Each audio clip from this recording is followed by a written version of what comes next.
The next task I'd like to show you is it's more for your middle to senior school, and that is using some blocks, some of the counters, the tiles or the round counters or the bottle caps. What I might do is I'll get you guys to do it individually. Can I get you to get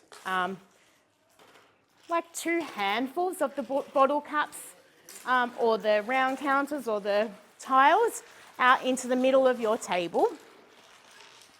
So a couple of handfuls.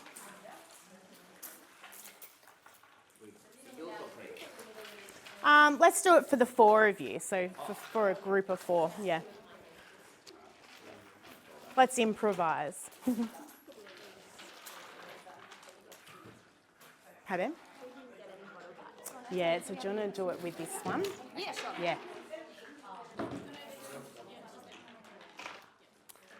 All right. So now that you've got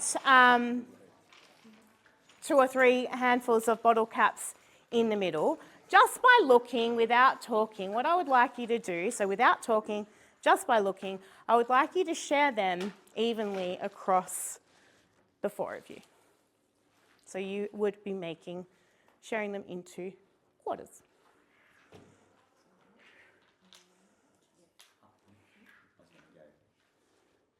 So just by looking without talking.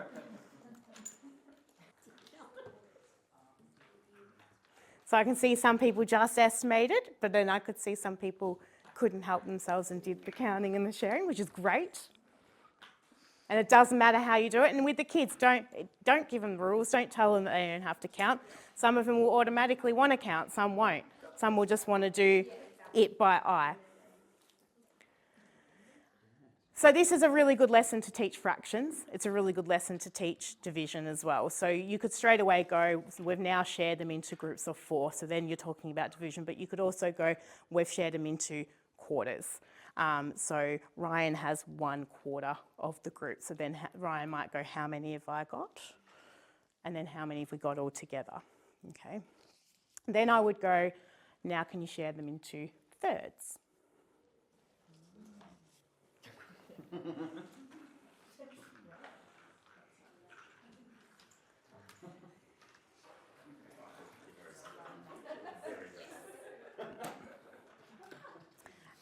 And it's particularly exciting if you do have leftovers, because that's your teaching point. So if this was my lesson and I was teaching this with 5s and 6s or grade 4s, I would be getting the whole class up and coming over here, and I would be saying, we've got 3 groups here. How many is in each group? 7. So how many are there all together?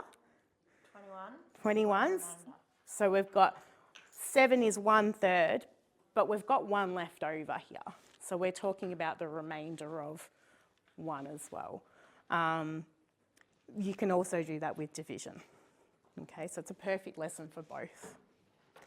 This can keep going. You could then go 5ths, you could then go 8ths, you could continue. And get them to be recording it while you're doing it as well.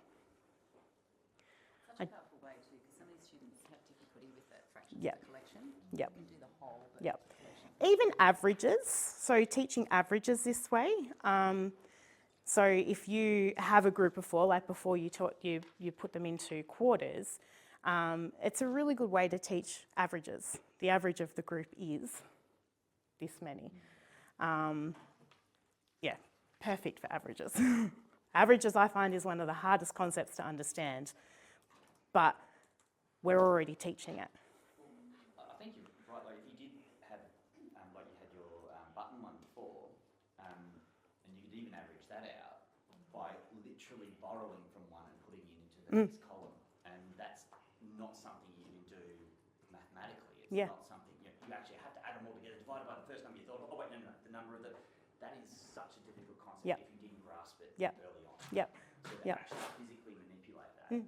So let's try the averages one, right? So if we use this table here, if we can go back into 4, groups of 4, and then can I actually get, Ryan, can you have 11 counters on you? So make sure you've got 11. Yep. So if you want to get up, come around. And if I can get you to, what was your name, sorry? Helen. Helen, can you grab 14 altogether? 14 more. 14 altogether.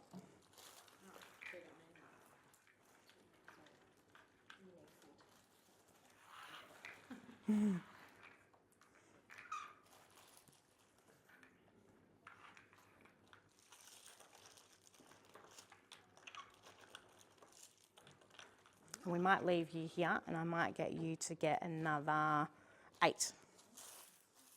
10. 10 altogether, or? Another 10. Yeah,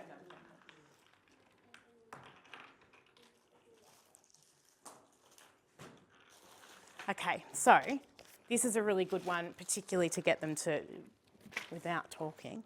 Can you work out a way so that each of you have got the same amount? Okay, so we've got the number 6. I think you've got 16 here. 11, 14. We need to find the average of the group. Can't touch other participants. You go, you've got no idea.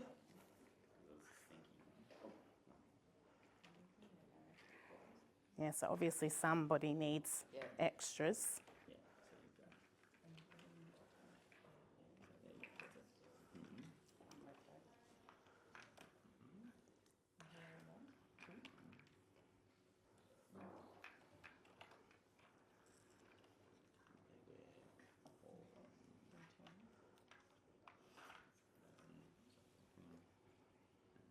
I thought there was 3 of them and an odd number, so one of the total. Hmm. Yeah.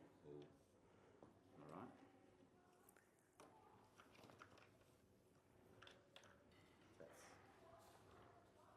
It's not as easy as it might be. But if we go into like the mode is, mode, if everyone got one of those, what would you have? So the mode is 12, is it? Yeah, and then, yeah, I'm 11. So the mode, the most common, that's the mode. Yeah. Is 11. Oh, then you want So then is the average of the group 11 or is it 11 and a half or 12? Well, we need to buy that 3 by 4. 11 and So what a great way to move on to averages and show them authentically and conceptually how averages actually do work. So you could do any random numbers. You could have a random 5 numbers on the board and get them to make those 5 numbers between their groups and work out what the average is that way. So you have to have 3 costs. So you could give kids something to then break up into fractional parts to then share out to work out from there. And I literally said it out at 3. We've got 4 groups, 3 left over, 3 into 4, like that. That's cool. Yeah. I can't cut it No. to distribute it, so what do we do? But you'll definitely have those people that those no, kids that go, my knife. okay, yeah. Actually, we could, yeah. All right, awesome. So that's another one that you could use as well. So just goes to show counters are very, very useful in any year level.